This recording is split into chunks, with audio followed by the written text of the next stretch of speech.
بسم الله الرحمن الرحيم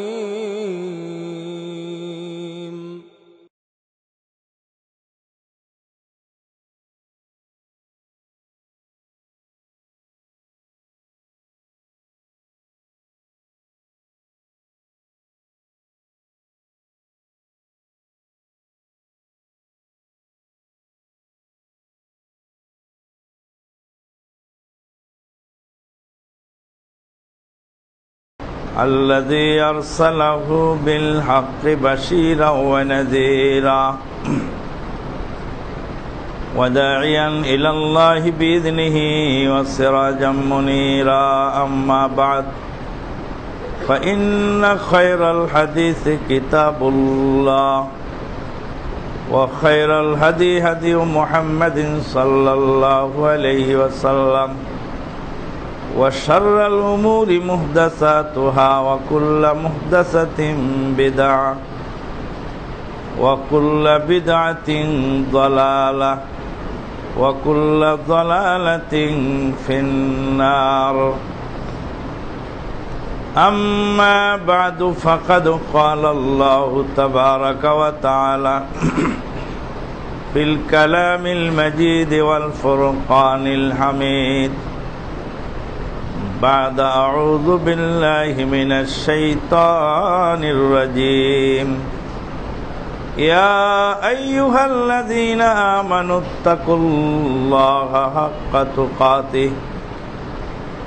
حق تقاته ولا تموتن إلا وأنتم مسلمون يا أيها الناس اتقوا ربكم الذي خلقكم من نفس واحدة وخلق منها زوجها وبث منهما رجالا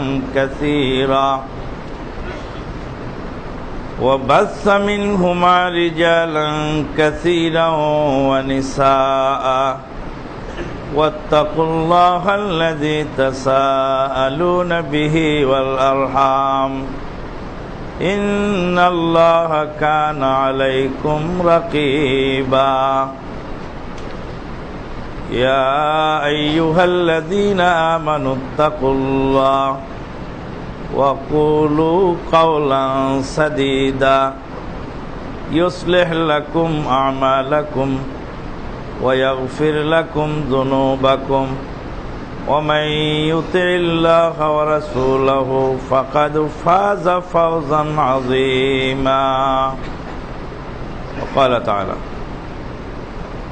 يا أيها الناس اتقوا ربكم الذي خلقكم من نفس واحدة وخلق منها زوجها وبث منهما رجالا كثيرا ونساء واتقوا الله الذي تساءلون به والأرحام إن الله كان عليكم رقيبا وقال تعالى يا أيها الناس اعبدوا ربكم الذي خلقكم والذين من قبلكم لعلكم تتقون الذي جعل لكم الأرض فراشا والسماء بناء وأنزل من السماء ماء فأخرج به من الثمرات رزقا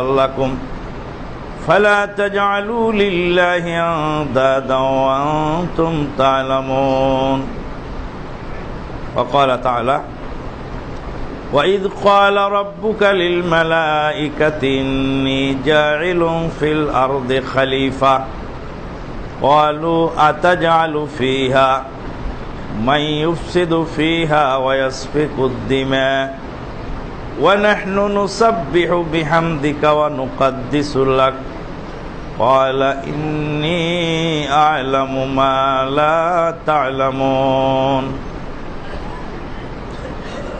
আল্লাহ পাকের অশেষ মেহেরবানিতে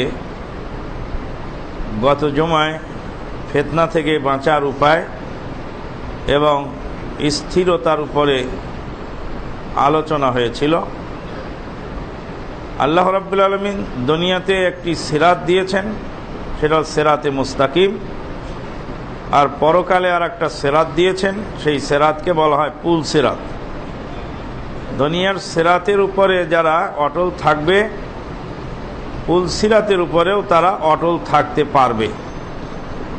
আর দুনিয়াতে যারা ডিসপ্লেস হয়ে চলবে, যাদের চলার গতি সিরাতে মুস্তাকিম থেকে লাইনচ্যুত হবে, পরকালেও সেই জান্নাতের সিরাত পার হওয়াটা, জাহান্নামের উপর স্থাপিত সিরাত পার হয়ে জান্নাতে যাওয়াটা তাদের জন্য কঠিন হয়ে যাবে।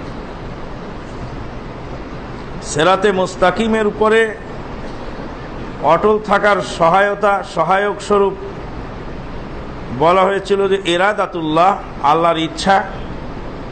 আর আল্লাহর ইচ্ছাকে নিজের পক্ষে আনতে অবশ্যই আল্লাহর কাছে কায়মন বাক্যে প্রার্থনা জানাতে হবে।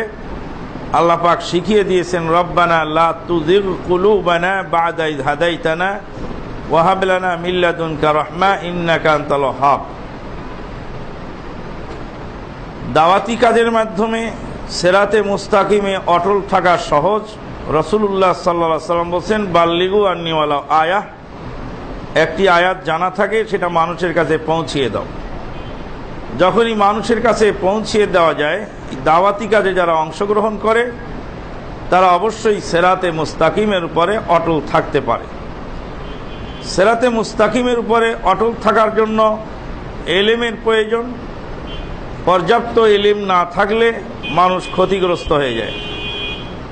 সিরাতে মুস্তাকিমের উপরে অটল থাকার জন্য সবরের প্রয়োজন। সবর না থাকলে মানুষ সিরাতে মুস্তাকিম থেকে ডিসপ্লেস হয়ে যায়। বিশেষ করে বর্তমান জামানায় সবরের প্রয়োজনীয়তা খুব বেশি দেখা দিয়েছে। মন মানে না, কথা বলতে মন চায়, ইচ্ছে হয়। একটা ঘটনা ঘটে গেল, সাথে সাথেই কিছু মানুষ অনেকগুলি পাপ কামায় ফেলল। মানে মুহূর্তের মধ্যে হাজার হাজার লোক পাপিষ্ট হয়ে যাচ্ছে একটা ঘটনার সাথে সাথে। স্যাম্পল ধরেন, এক বাড়িতে চুরি হলো, তো অমুকের বাড়িতে চুরি হয়েছে। আরে নিজের লোক ছাড়া কি আর এগুলি হয় নাকি? বেশ হয়ে গেল, একটা মন্তব্য হয়ে গেল।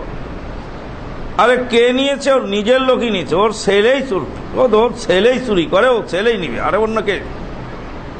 একজন নিজের লোক বললো, আর একজন ছেলে বললো। এইভাবে হাজার হাজার লোকের মন্তব্য শুরু হয়ে গেল। একটা লোক মারা গেল, কে মারলো, কখন মারলো, কিভাবে মারলো, কে মারলো জানি না, আল্লাহু আলাম। আরব দেশের মানুষকে 50 বার জিজ্ঞেস করবেন যে আপনি এই ব্যাপারে কিছু জানেন? আল্লাহু আলাম, আমি জানি না। আপনার কাছে কি সন্দেহ হয়? না, আমি সন্দেহ করে কথা আমি বলি না। 50 বার জিজ্ঞেস করবেন, 50 বারেই একটা উত্তর দিবে, আল্লাহু আলাম, আমার জানা নেই। আল্লাহ পাক বলছেন, ওয়ালা তাকফু মা লাইসা লাকা বিহি ইলম ইন্নাস সামআ ওয়াল বাসারা ওয়াল ফুয়াদা কুল্লু উলাইকা কানা আনহু মাসউলা। যে বিষয়ে তোমার ইলম নাই সে বিষয়ে তুমি কথা বলো না, কারণ তোমার অন্তঃকরণ, তোমার শ্রবণ শক্তি, দৃষ্টিশক্তি, এগুলি আল্লাহর কাছে জিজ্ঞাসিত হবে। এখন সবরের খুব প্রয়োজন। আজকের যেটা আলোচ্য বিষয় তা হলো আল্লাহর হক এবং বান্দার হক, হকুল্লাহ এবং হকুল ইবাদ, ও হাকুল বাহাইম, পশু পাখির হক। পশু পাখিরও হক আছে, আল্লাহরও হক আছে, এমনকি গাছপালা তরুলতা তাদেরও হক আছে। আল্লাহর বিধান, কোরআন হাদিসের নিয়ম সব জায়গায় প্রযোজ্য। হতভম্ব হয়ে যাবেন। রাসূলুল্লাহ সাল্লাল্লাহু আলাইহি ওয়াসাল্লাম বললেন, মক্কাকে ইব্রাহিম আলাইহিস সালামের মুখে আল্লাহ পাক হারাম ঘোষণা করেছেন, আর মদিনাকে আমি হারাম ঘোষণা করলাম। মদিনার হাররা শারকিয়া এবং হাররা গারবিয়া, পূর্ব প্রান্তের এই পাথরি জমি আর পশ্চিম প্রান্তের পাথরি জমি, উহুদ পাহাড়ের পিছন দিকে জাবালে আয়ের, আর মিকাত মসজিদের পিছন দিকে জাবালে, উহুদ পাহাড়ের পিছন দিকে জাবালে সাওর, আর মিকাত মসজিদের পিছনে জাবালে আয়ের। সাওর পর্বত থেকে আয়ের পর্বত পর্যন্ত, বুঝতে ভুল করলে হবে না, মক্কাতে একটা পাহাড় আছে, নাম তার হলো জাবালে নূর, আর জাবালে নূরে আছে হেরা গুহা। আর একটা পর্বত আছে, সেটা হলো জাবালে সাওর। মক্কাতে এক জাবালে সাওর আছে, যেই জাবালে সাওরে রাসূলুল্লাহ সাল্লাল্লাহু আলাইহি ওয়াসাল্লাম হিজরতের রাতে আত্মগোপন করেছিলেন। আর মদিনাতেও আর একটি সাওর পর্বত আছে, অনেকে বুঝতে না পারে গোলমাল করে ফেলে। বুখারীর হাদিসে রাসূলুল্লাহ সাল্লাল্লাহু আলাইহি ওয়াসাল্লাম বলেন, আল মাদিনাতু হারামুন মা বাইনাল আয়রি ওয়াস সাওর, মা বাইনাস সাওরি ওয়াল আয়র, মা বাইনাল আয়রি ওয়াস সাওর, আয়ের পর্বত থেকে সাওর পর্বত পর্যন্ত মদিনার হারামের সীমানা উত্তর দক্ষিণ, আর পূর্ব পশ্চিম হলো হাররা শারকিয়া এবং হাররা গারবিয়া। পাথরি জমিকে হাররা বলা হয়, হাররা শারকিয়া এবং হাররা গারবিয়া। পূর্ব প্রান্তের পাথরি জমি এবং পশ্চিম প্রান্তের পাথরি জমি। বুখারীর অন্য হাদিসে বলা আছে লাবাতাইন, দুই পাথরি জমি। মদিনার হারামের সীমানা এই পর্যন্ত, এর মধ্যে কোনো গাছ কাটা যাবে না, কোনো গাছের পাতা পর্যন্ত ছেঁড়া যাবে না, কোনো পশু প্রাণীকে শিকার করা যাবে না, শিকারের জন্য তাড়ানো যাবে না। এর ভিতরে কোনো পড়ে থাকা জিনিস পড়ে থাকলে কেউ উঠাতে পারবে না, শুধুমাত্র প্রচারকারী পারবে। অন্যান্য জায়গার অন্যায়ের তুলনায় এই জায়গার অন্যায়ের পরিমাণ অনেক বেশি। একজন সাহাবী বললেন, তাহলে ইজখির ঘাসের কি অবস্থা হবে? ইজখির ঘাস দিয়ে যে আমরা কামারেরা লোহা গরম করার সময় লোহার ভাটিতে ইজখিরের ঘাস দিয়ে ওটাই করা হয়, আর মাটির দেওয়াল বানানোর সময় ইজখিরের ঘাস দেওয়ালের মাঝখানে দেওয়া হতো দেওয়াল মজবুত হওয়ার জন্য। প্রখ্যাত সাহাবী মুসআব বিন উমাইর রাদিয়াল্লাহু তাআলা আনহুর কাফনের কাপড় শর্ট পড়ে গেল, তখন রাসূলুল্লাহ সাল্লাল্লাহু আলাইহি ওয়াসাল্লাম বললেন, মাথাটা ঢেকে দাও আর পাওটা ইজখিরের ঘাস দিয়ে ঢেকে দাও। তো ইজখির এক প্রকার ঘাস, কাঁটাযুক্ত ঘাস, এই কাঁটাযুক্ত ঘাসটা কাটা যাবে। হাদিস থেকে যে জিনিসটা বোঝা যাচ্ছে তা হলো এই যে গাছ কাটবেন, পাতা ছিঁড়বেন, গাছের পাতা ছিঁড়বেন, কাটবেন, এটারও একটা বিধান ইসলাম দিয়েছে। আপনি যাচ্ছেন, চট করে কলার গাছের মধ্যে খোঁচা মারি দিন, হ্যাঁ, কলার গাছে খোঁচা মারলেন, কলা গাছ কাঁদে, আপনি দেখেন না? কলার গাছ দিয়ে রস কষ পরে গাছের পাতা ছিঁড়লে যে রস কষ বের হয়, বোঝেন না আপনি? আপনার গায়ে খোঁচা মারলে আপনার শরীরে রক্ত বের হয়, ওর গায়ে যে খোঁচা মারলেন কিছু তো বের হলো। ও যে ক্রিয়া প্রতিক্রিয়া যে বোঝা যায়, এরা বোঝা যাচ্ছে না? গাছের পাতাটা ছিঁড়লে যে কষ বের হয়, এটা বোঝা যায় না? গাছকে কাটলে যে রস বের হয়, কষ বের হয়, সে যে আঘাতপ্রাপ্ত হয়, গাছের যে প্রাণ আছে, জগদীশ চন্দ্র বসু প্রমাণ করলো। কিন্তু গাছের প্রাণ আল্লাহ পাক বলছেন, ইউসাব্বিহু লিল্লাহি মা ফিস সামাওয়াতি ওয়া মা ফিল আরদ, কুল্লুন কাদ আলিমা তাসবিহাহুম ওয়া সালাতাহুম ওয়া তাসবিহাহুম ওয়ালাকিন লা তাফকাহুনা তাসবিহাহুম। প্রত্যেকেই জানে। বলছিলাম যে মানুষের হক, হকুল ইবাদ, হকুল বাহায়েম এবং গাছপালারও হক আল্লাহ পাক নির্ধারণ করেছে। তাহলে আল্লাহর হক কি? আল্লাহ পাক বলছেন, ইয়া আইয়ুহান নাস উবুদু রাব্বাকুমুল্লাযী খালাকাকুম ওয়াল্লাযীনা মিন ক্বাবলিকুম লাআল্লাকুম তাত্তাকুন। ইয়া আইয়ুহান নাস, ওহে মানুষ সকল। আল্লাহ পাক ইমানদারকে এখানে ডাকেননি, মানুষকে ডেকেছে। কেন? পৃথিবীর বুকে এমন কোনো মানুষ নাই যেই মানুষ তাওহীদের রুবুবিয়াতের উপরে বিশ্বাস রাখে না। তাওহীদের রুবুবিয়াতের উপরে বিশ্বাস পৃথিবীর সবাই রাখে। এমনকি নাস্তিক যে নাস্তিক, সেই নাস্তিকের ভিতরে অন্তরে বিশ্বাসটা থেকে যায়, কিন্তু সে সাময়িকভাবে গায়ের জোরে বলে আল্লাহ নেই। তাই তো দুর্ধর্ষ কমিউনিজমের জন্মদাতা, নাম তার mister Karl Marx. Karl Marx মৃত্যুর সময় বলছে, যখন কঠিন আযাব জগদ্দল পাথরের মতো তার বুকে চেপে বসেছে, তখন সে হঠাৎ করে মনের অজান্তেই বলল, ও মাই গড। কার্ল মার্কসের শেষ জীবনে এসে মৃত্যুর পূর্ব মুহূর্তে ও মাই গড শব্দটা কার্ল মার্কস বলেছে। পৃথিবীর দুর্ধর্ষ জালেম শাসক ফেরাউন, এই ফেরাউন মৃত্যুর সময় বলল, আমানতু বিল্লাহিল্লাযী আমানাত বিহি বানু ইসরাঈল। আমি ঈমান আনলাম ওই প্রভুর প্রতি, যেই প্রভুর প্রতি বানি ইসরাইলেরা ঈমান এনেছে। মানে ভেঙে চুরে সুন্দর করে ক্লিয়ার বলছে যে আমার লালিত বিশ্বাসে নয়, বানি ইসরাইলেরা যেই প্রভুর প্রতি ঈমান এনেছে সেই প্রভুর প্রতি ঈমান আনে। তাওহীদের রুবুবিয়ত তামাম পৃথিবীর কাফের পৌত্তলিকেরা বিশ্বাস করে। আল্লাহ পাক বলছেন, ওয়ালা ইন সালতাহুম মান খালাকাস সামাওয়াতি ওয়াল আরদ লা ইয়াকুলুন্নাল্লাহ। যদি তাদেরকে জিজ্ঞেস করো যে আসমান জমিন কে সৃষ্টি করেছে, তো বলে আল্লাহ সৃষ্টি করেছেন। তাওহীদের রুবুবিয়তে কারো আপত্তি নেই। একজন হিন্দু দাদার সাথে দেখা হবে, জিজ্ঞেস করবেন, দাদা কেমন আছেন গো? দাদা বলবে যে উপরওয়ালা যেমন রাখে।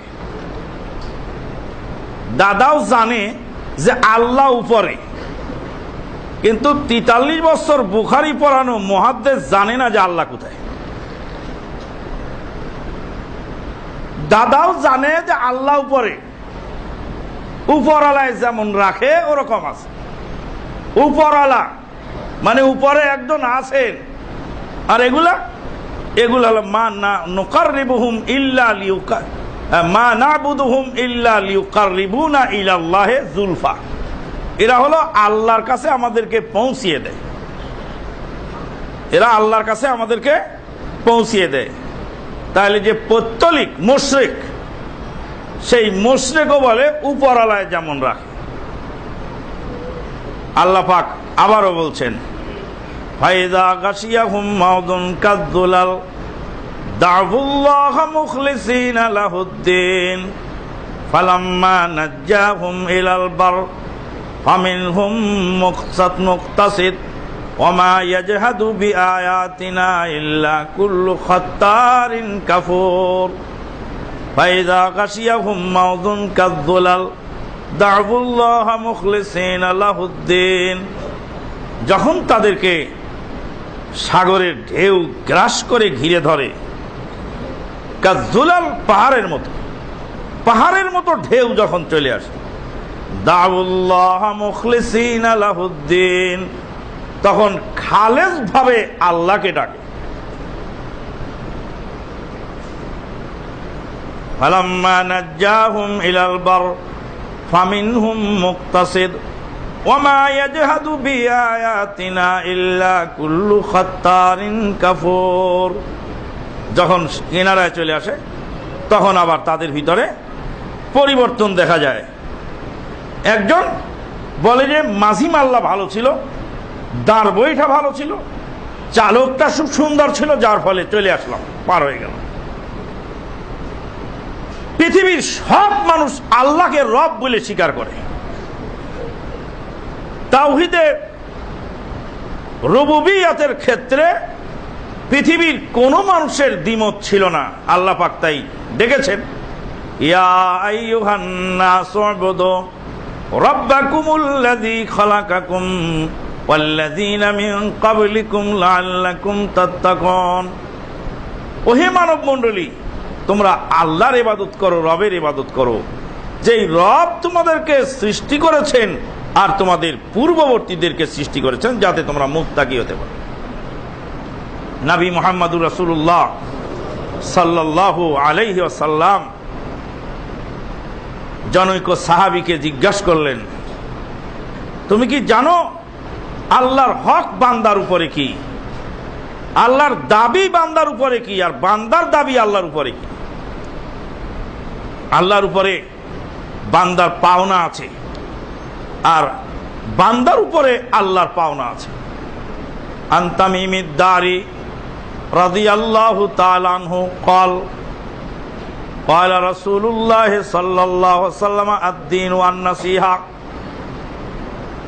তামিমুদ দারি রাদিয়াল্লাহু তাআলা আনহু থেকে বর্ণিত, তিনি বলেন রাসূলুল্লাহ সাল্লাল্লাহু আলাইহি ওয়াসাল্লাম বলছেন, দিনটা হলো কল্যাণ কামনা করা। আর দিন ওয়ান নাসিহা, দিনটা হলো কল্যাণ কামনা করা, খায়ের খাই করা। কুলনা লিমান ক্বালা লিল্লাহি ওয়া লিরাসূলিহি ওয়া লিআইম্মাতিল মুসলিমিনা ওয়া আম্মাতিহিম। কুলনা লিমান, কার খায়ের খাই কামনা করব, কার কল্যাণ কামনা করব? লিল্লাহ, আল্লাহর কল্যাণ কামনা করো, আল্লাহর কল্যাণ কামনা করো। আল্লাহর কল্যাণ কামনা করতে হয়, এটা আবার কেমন কথা? হাদিসে এসেছে রাসূলুল্লাহ সাল্লাল্লাহু আলাইহি ওয়াসাল্লাম বলছেন, আল্লাহ পাক হাসরের ময়দানে বান্দাকে ডাকবেন, বলবেন, বান্দা আমি তো অসুস্থ ছিলাম, আমার সুস্থতা শুশ্রূষা করনি কেন? আমাকে ওষুধ পানি দাওনি কেন? সেবা শুশ্রূষা করনি কেন? আমি তো অনাহারে ছিলাম, ক্ষুধার্ত, আমাকে খাবার খাওয়াও নেই কেন? আমি তো বেবস্ত্র ছিলাম, আমাকে বস্ত্র দাওনি কেন? বান্দা হয়রান হয়ে যাবে, আল্লাহ আপনি রাজাধিরাজ কুল কায়নাতের মালিক, আপনি শাহেনশাহ, আপনি কোন দিন অনাহারে ছিলেন, কোন দিন আপনি বেবস্ত্র ছিলেন, কোন দিন আপনি অসুস্থ হয়েছিলেন, আমি তো আল্লাহ জানি না। আল্লাহ বলবেন, তোমারই বাড়ির পাশে অসুস্থ রোগী অসুস্থতায় কেঁদেছিল, তোমার কানে সেই কান্নার আওয়াজ যায়নি। তোমারই বাড়ির পাশে ক্ষুধার্ত শিশু, বিধবা মহিলার পর্ণ কুটিরের ভাঙা চুলায় আগুন জ্বলেনি, ক্ষুধার্ত শিশু, অসহায় নারী করুণ আর্তনাদ করেছিল, সেই আওয়াজ তোমার কানে যায়নি। তোমারই পাশে উলঙ্গ বেবস্ত্র কত মানুষ রাস্তায় পড়েছিল। মুসলিম জাহানের খলিফা ওমর ইবনুল খাত্তাব রাদিয়াল্লাহু আনহু শীত আসার আগেই চিঠি লিখে পাঠাতেন গভর্নরদের কাছে, শীত আসার আগেই গভর্নরদের কাছে চিঠি লিখে পাঠাতেন, শোনো এ জনগণ, শোনো এ আমার দায়, বিভিন্ন প্রদেশের দায়িত্বশীলরা শোনো, শীতের আগমন ঘটছে, ঠান্ডা বড় ভয়াবহ জিনিস, ঠান্ডা মানুষের ভিতরে ঢুকলে আর বাড়ায় না, ঢুকতে টাইম লাগে কম, বাড়াতে টাইম লাগে অনেক বেশি। ঠান্ডা বড় ভয়াবহ জিনিস, ঠান্ডার কারণে বহু রকমের ক্ষতি হয়ে যায়, মানুষ ক্ষতিগ্রস্ত হয়ে যায়। তোমরা ঠান্ডা থেকে সতর্ক থাকো, ঠান্ডা থেকে তোমরা সজাগ হও, ঠান্ডা যেন তোমাদের জনপদকে না পেয়ে বসে, সেদিকে সতর্ক থাকো। প্রত্যেক গরিব মানুষের কাছে গরম পোশাক পৌঁছিয়ে দাও, লেপ তোষক কম্বল পৌঁছিয়ে দাও, প্রত্যেক গরিব মানুষ যেন ঠান্ডায় কষ্টে না মারা যায়, সতর্ক তোমরা হও। মুসলিম জাহানের খলিফা ওমর ইবনুল খাত্তাব রাদিয়াল্লাহু তাআলা আনহু, কত মানুষ রাস্তার ধারে পড়ে আছে, কত মানুষ রেল স্টেশনে পড়ে আছে, কত মানুষ পথের ধারে পড়ে আছে, কত মানুষ ডাস্টবিনের পাশে চট দিয়ে ঘিরে বসবাস করছে। কি জবাব আমাদের হবে আমার বুঝেই ধরে না। আমি নিজে কোনো জবাব আজ পর্যন্ত খুঁজে পাই না। যখনই অসহায় মানুষগুলাকে দেখা যায় রাস্তার ধারে, তখন দুনিয়ার অনেক কিছু মিথ্যে মনে হয়। দুনিয়া চলছে কোন গতিতে, কিভাবে চলছে?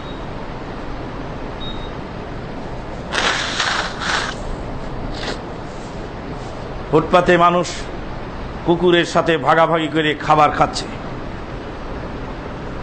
মানুষ, আদম সন্তান বনি আদম রাস্তার ধারে পড়ে আছে, রেল লাইনের প্ল্যাটফর্মে পড়ে আছে, মানুষের কত দুর্গতি, এক খণ্ড মাটি নেই থাকার মতো, একটা বস্ত্র নেই শরীরকে ঢাকার মতো। কি হবে, কি হবে? ওয়াজ মাহফিলে যাই, মাঝে মাঝে আশ্চর্য হয়ে যাই, এই মিথ্যে ওয়াজের দরকারটা কি? কি ওয়াজ করলাম জীবন ভর? 3.5 লক্ষ টাকা খরচ হলো এক দাজ্জালের এই ওরস মাহফিলের গেট বানাতে। দাজ্জাল, দাজ্জাল ছাড়া এরা কিছু নয়। একজন পীর সাহেব, পীর নামধারী দাজ্জাল, তার ওরসের গেটের খরচ 3.5 লাখ। আমাদের ওয়াজ মাহফিলেও দেখি টিপটপ লাইট জ্বলে, কোনো কোনো জায়গায় গেটও বানানো হয়। বলে, ও যুবক, এই গেটের টাকার হিসাব যে আল্লাহ নিবেন, তখন তোমার কি অবস্থা হবে? ওয়াজ কি বহুত হয়ে গেছে? ওয়াজ তো আমল করা দরকার।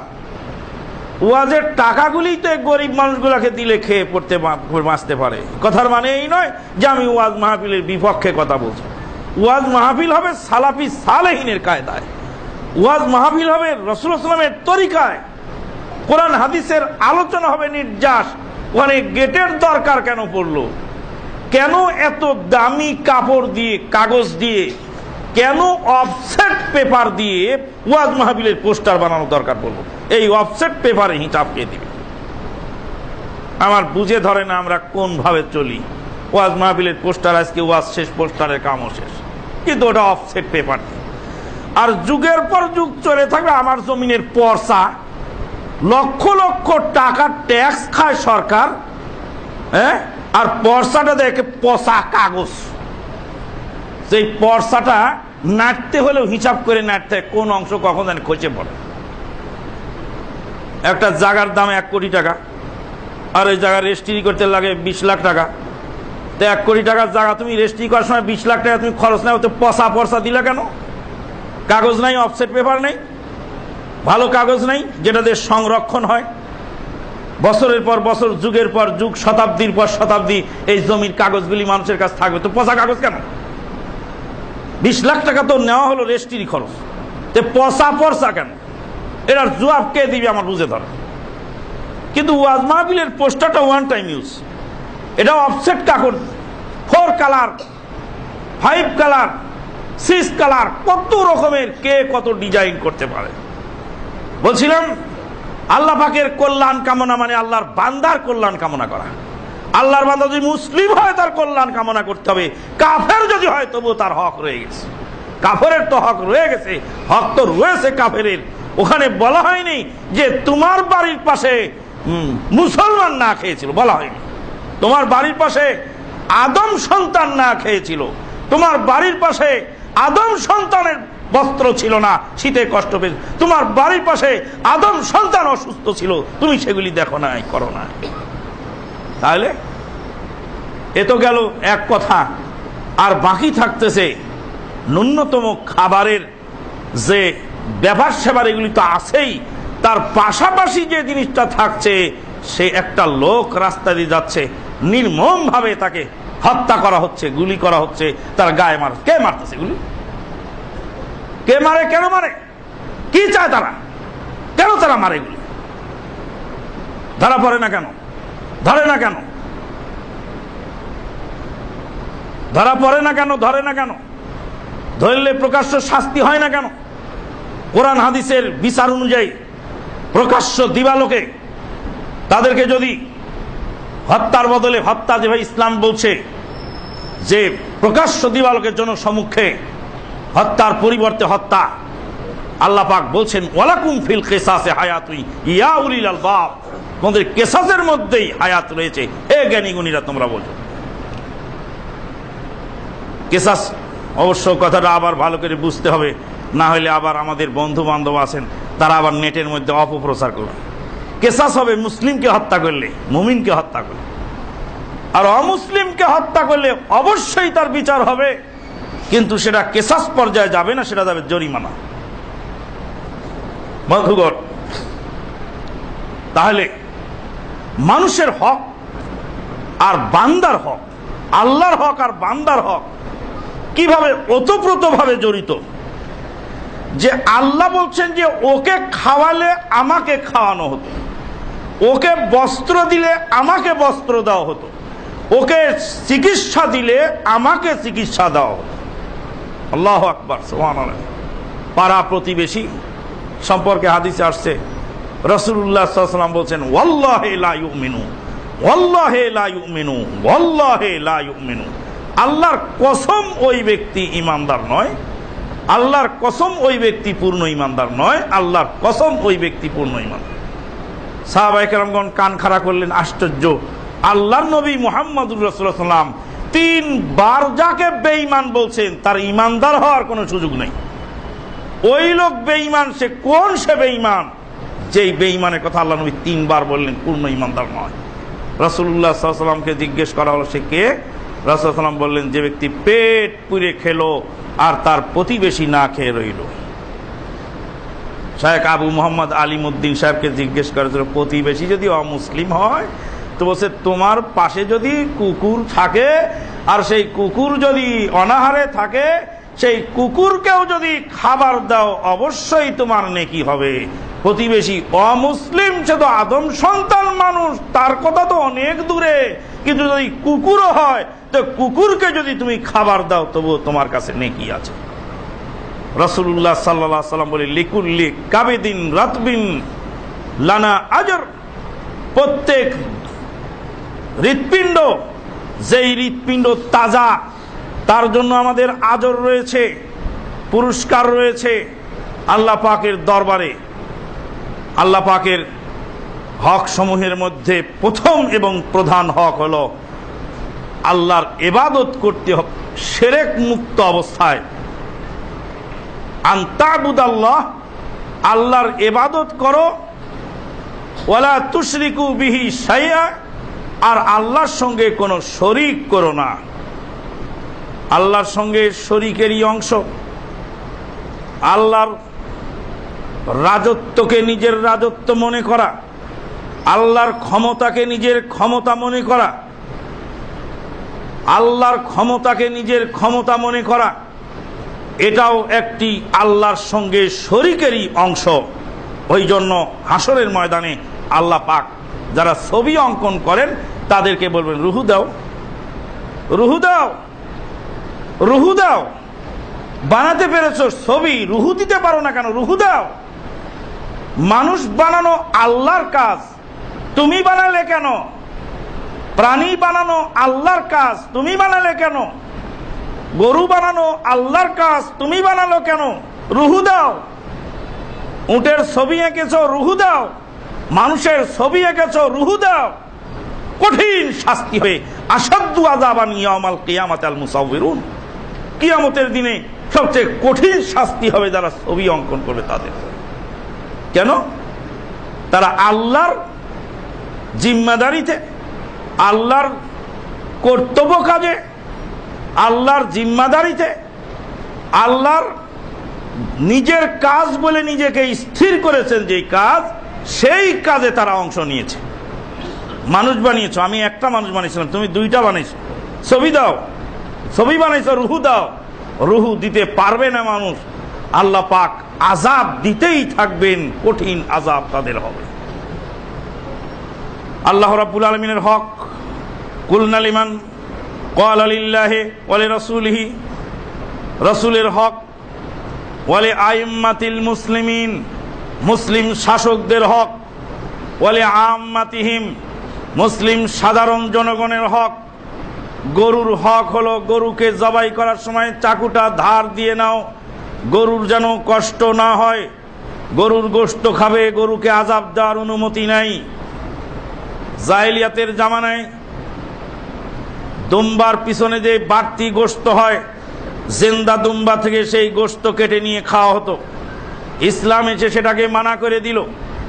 মুসলিম জাহানের খলিফা ওমর ইবনুল খাত্তাব বলছেন, দাজলা নদীর তীরে ফুরাত নদীর বালুর চরে একটি ছাগলের বাচ্চাও যদি না খেয়ে মরে যায়, হাসরের ময়দানে যদি আল্লাহ আমাকে জিজ্ঞেস করেন, উমর তোমার রাজত্বের মধ্যে ছাগলের বাচ্চার আহার্য জোটে নাই, ছাগলের বাচ্চা ক্ষুধার্ত অবস্থায় মারা গেল কেন? জবাব দাও। আমি উমর জবাব দেওয়ার ক্ষমতা আমার হবে না। রাসূল সাল্লাল্লাহু আলাইহি ওয়াসাল্লাম বলেন, একজন মানুষকে জাহান্নামে দেওয়া হলো। সেই মানুষটি একটি বিড়াল পালতো। বিড়ালটাকে আটকিয়ে রেখেছিল, খাবার দেয়নি, তাকে ছেড়ে দেয়নি, রাস্তা থেকে খাবার কুড়িয়ে খাবে, তাকে আটকে বন্দি করে রেখেছিল, খাবার দেয়নি। আল্লাহ রাব্বুল আলামিন তার সমস্ত ইবাদতকে বাতিল ঘোষণা করে একটি বিড়াল হত্যার দায়ে আল্লাহ পাক তাকে জাহান্নামের খড়ি বানালেন। ইন্না লিল্লাহি ওয়া ইন্না ইলাইহি রাজিউন। প্রতিদিন আমরা হত্যার সাথে জড়িত হয়ে যাচ্ছি, প্রতিদিন আমরা হত্যার পাপ কামাই করতেছি, প্রতি মুহূর্তে হত্যার পাপ আমাদের হচ্ছে। একটা লোক নির্মম ভাবে নিহত হলো, আপনি বলেন ঠিক হয়েছে, সঙ্গে সঙ্গে আপনি হত্যাকারীদের কাতারে শামিল হয়ে গেলেন। একটা লোককে নির্মম ভাবে মারা হলো, মনে মনে আমি ভাবলাম ঠিক হয়েছে, খুব ভালো হয়েছে, সঙ্গে সঙ্গে আমাকে আপনাকে ওই হত্যাকারীদের মধ্যে শামিল করে নেওয়া হলো। ইন্না লিল্লাহি ওয়া ইন্না ইলাইহি রাজিউন। ফিতনা বড় ভয়াবহ।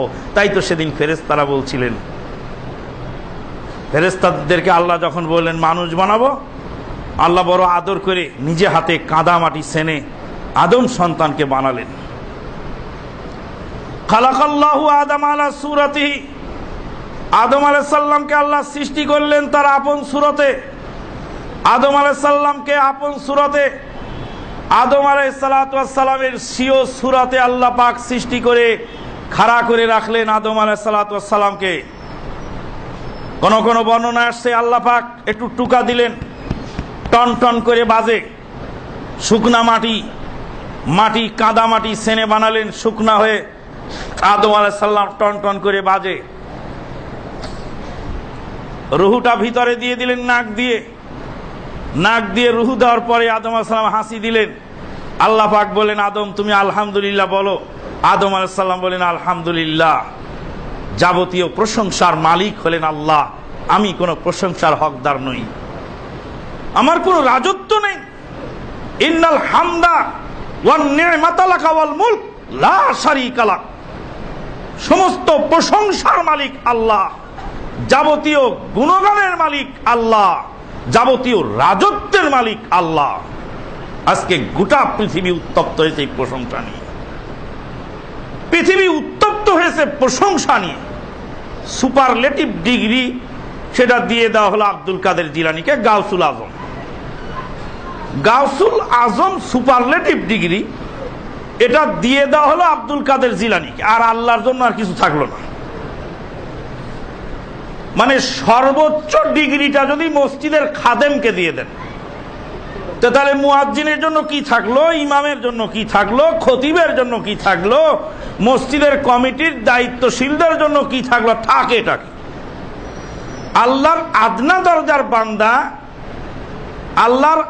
দরজার বান্দা আব্দুল কাদের জিলানী রাহিমাহুল্লাহ, তিনি হতে পারেন আল্লাহর একজন নেককার বান্দা, কিন্তু সুপারলেটিভ ডিগ্রি মহান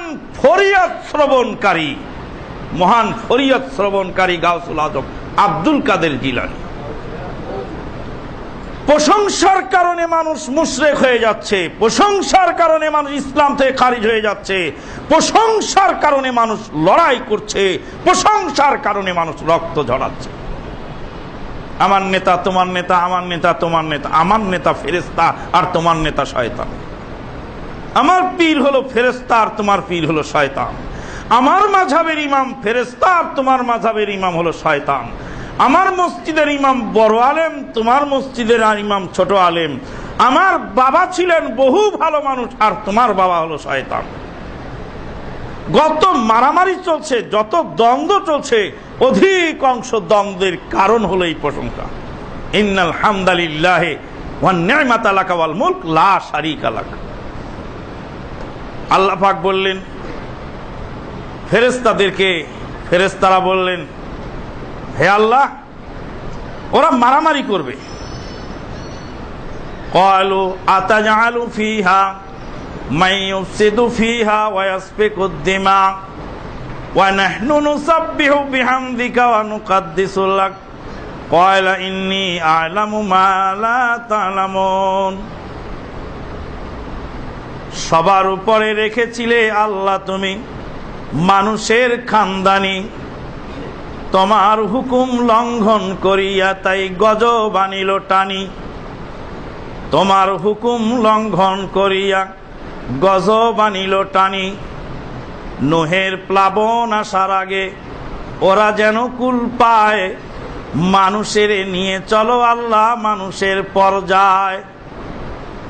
তোমার নামেতে ভবে ওরা জালিম সেজেছে হায়, মানুষের নিয়ে চলো আল্লাহ মানুষের পর্যায়। মানুষ তো পশুর চেয়ে খারাপ হয়ে গেছে, মানুষ তো পশুর চেয়ে অধম হয়ে গেছে। আল্লাহ পাক আমাদেরকে হেফাজত করুন।